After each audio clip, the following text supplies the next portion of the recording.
നിങ്ങളുടെ favourite shows ഇനി ഒരിക്കലും മിസ്സാവില്ല. ഇപ്പോൾ C5 കാണും നിങ്ങളുടെ ഫേവറേറ്റ് ഷോസ് തികച്ചും സൗജന്യമായി. അങ്ങനെയാണെങ്കിൽ ഏട്ടത്തിയമ്മ കണ്ടുപിടിക്കാൻ ഒരു വഴിയുണ്ടാ സാറേ? സാറ് നമ്മുടെ വീട്ടിൽ പോയി അന്വേഷിച്ചൂടെ?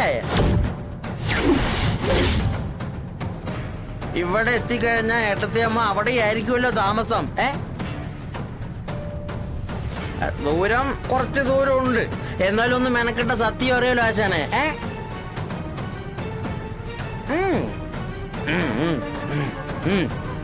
ആശാനെ സത്യം പറ, ഇതിനിടയിൽ ആശാൻ അവിടെ പോയി രണ്ടര വീശ്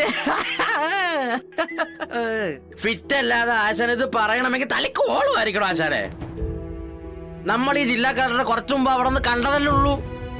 അവരല്ലേ നമ്മുടെ ഹോട്ടലിൽ 7 വർഷം ഉദ്ഘാടനം ചെയ്തിട്ട് പോയത്. എന്തായിരുന്നു അവരുടെ പേര്? തേജസ്വിനി. അതന്നെ, അവരല്ലേ ആശാനെ കളക്ടർ, അല്ലാതെ ഏട്ടത്തിയമ്മ അല്ലല്ലോ. തേജസ്വിനി അല്ല കളക്ടർ, ശാലിനി തന്നെയാ, അതെനിക്ക് ഉറപ്പാ. ആശാൻ എന്തോന്ന് ഈ പറയുന്നത്? എനിക്കൊന്നും മനസ്സിലാവുന്നില്ലല്ലോ. ജില്ലാ കളക്ടറിന്റെ സർവ്വപ്രതാപങ്ങളോടെ ഞാൻ എന്റെ 2 കണ്ണുകൾ കൊണ്ട് കണ്ടതാ.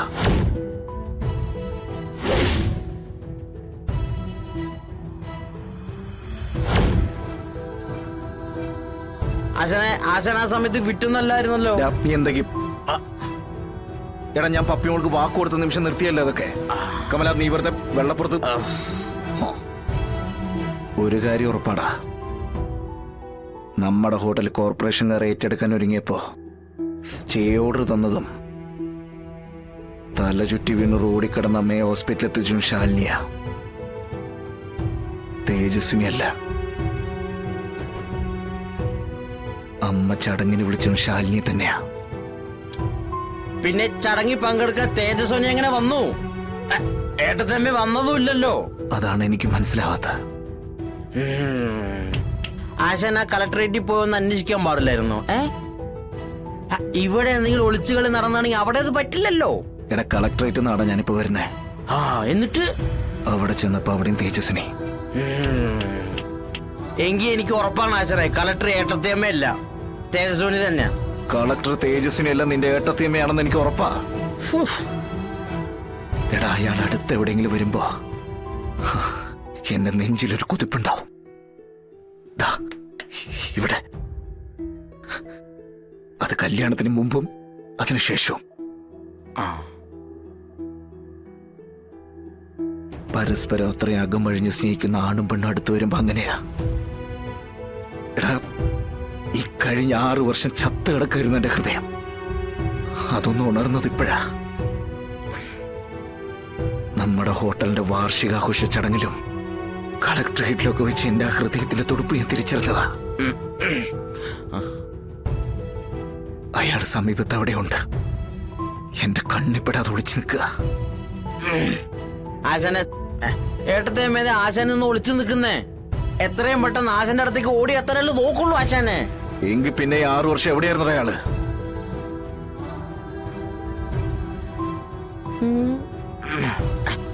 അങ്ങനെയാണെങ്കിൽ ഏട്ടത്തിയമ്മ കണ്ടുപിടിക്കാൻ ഒരു വഴിയുണ്ട് ആശാനെ.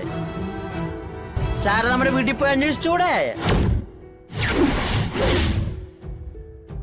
ഇവിടെ എത്തിക്കഴിഞ്ഞാൽ ഏട്ടത്തിയമ്മ അവിടെ ആയിരിക്കുമല്ലോ താമസം.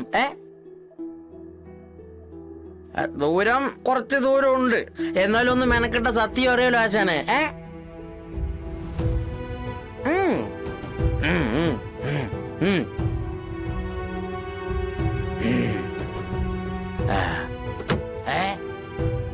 പോയാ എവിടേക്കാ? ശാരദാമ്മയുടെ വീട്ടിലേക്ക്. ഞാനും കൂടെ വരാം. വേണ്ട, ഈ കണ്ടീഷനിൽ നീ കൂടെ വന്നാൽ ശരിയാവില്ല. എന്നാ എന്നെ അവിടെ എവിടെയെങ്കിലും ഒന്ന് ഡ്രോപ്പ് ചെയ്യാ ആശാനെ. നീ ഏതെങ്കിലും ഓട്ടോ വല്ല കണ്ടുപിടിച്ച് പോകാൻ നോക്കടാ. അല്ല,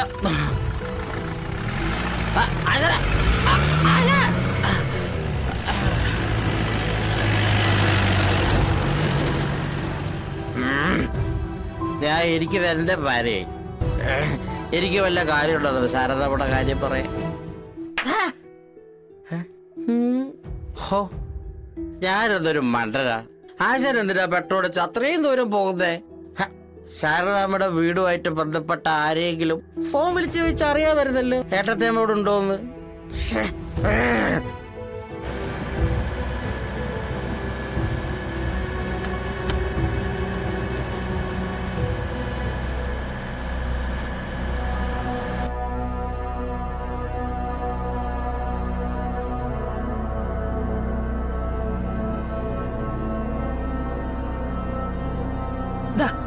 ചായ.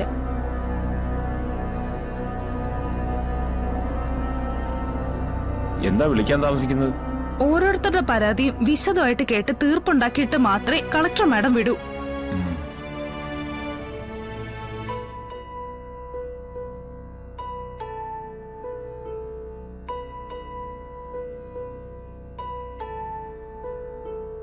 വിധവ പെൻഷൻ കിട്ടുന്നില്ല എന്നാണ് പരാതി അല്ലേ? അതെ, അതിന് കുറച്ച് സർട്ടിഫിക്കറ്റ് ഒക്കെ വേണോന്ന് പറയുന്നു. ഭർത്താവിന്റെ ഡെത്ത് സർട്ടിഫിക്കറ്റും നിങ്ങളുടെ വിവാഹ രജിസ്ട്രേഷനുമാണ് അവര് ചോദിക്കുന്ന രേഖകൾ. മേയറിന് പണം കൊടുത്താൽ കാര്യം നടക്കുമെന്ന് പറഞ്ഞു. ഞാനത് കൊടുക്കുകയും ചെയ്തു മാഡം.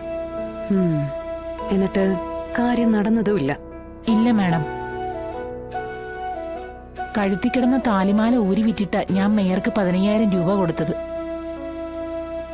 കുഞ്ഞുങ്ങളെ സ്കൂളിൽ അയക്കാൻ പോയിട്ട് അവർക്ക് ഭക്ഷണം കൊടുക്കാൻ പോലും ഇപ്പോ. പിച്ചച്ചട്ടി പോലും കൈയിട്ട് വാരുവാണല്ലോ സുസ്മിത. നോക്കൂ, ഈ പറഞ്ഞ രേഖകളും പെൻഷനും ഒക്കെ നിയമാനുസൃതം നിങ്ങൾക്ക് കിട്ടേണ്ടതാണ്. ആ, മരണം കഴിഞ്ഞ് 10 ദിവസത്തിനുള്ളിൽ മരണ സർട്ടിഫിക്കറ്റിന് അപേക്ഷ കൊടുക്കേണ്ടതുമാണ്. വിവാഹ സർട്ടിഫിക്കറ്റിന് നേരത്തെ തന്നെ അപ്ലൈ ചെയ്യേണ്ടതായിരുന്നു. അപ്പൊ ഇനി കിട്ടില്ലെന്നാണോ? എന്നല്ല, ഉദ്യോഗസ്ഥർ കുറച്ച് മെനക്കെടണം. അതിന് മനസ്സുണ്ടാവണം. അത് ഞാൻ ചെയ്യിച്ചോളാം.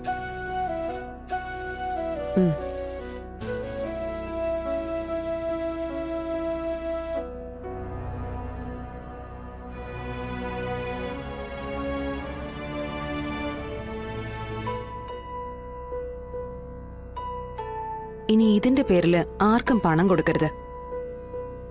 കൊടുത്താൽ ഉദ്യോഗസ്ഥരെ അനധികൃതമായി സ്വാധീനിച്ചതിന്റെ പേരില് നിങ്ങൾ ജയിലിൽ പോവേണ്ടി വരും. അയ്യോ മാഡം, പെൻഷൻ നിങ്ങളുടെ അക്കൗണ്ടിൽ എത്തിയിരിക്കും.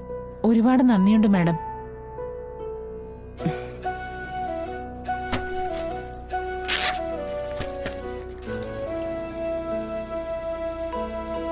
ദാ, ഇത് വെച്ചോളൂ. അയ്യോ വേണ്ട മാഡം. ഇത് കളക്ടറുടേതല്ല, ശാലിനിയുടെ വകയാ. ഇത് നിങ്ങൾക്കല്ല, കുഞ്ഞുങ്ങൾക്കാ. ദാ.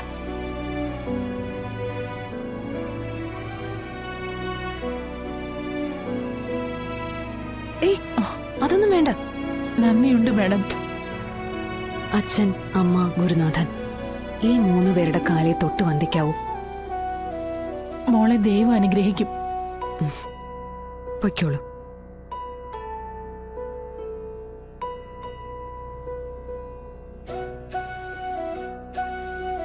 അടുത്ത ആളെ വിളിക്ക്. ആ, ശരി മാഡം.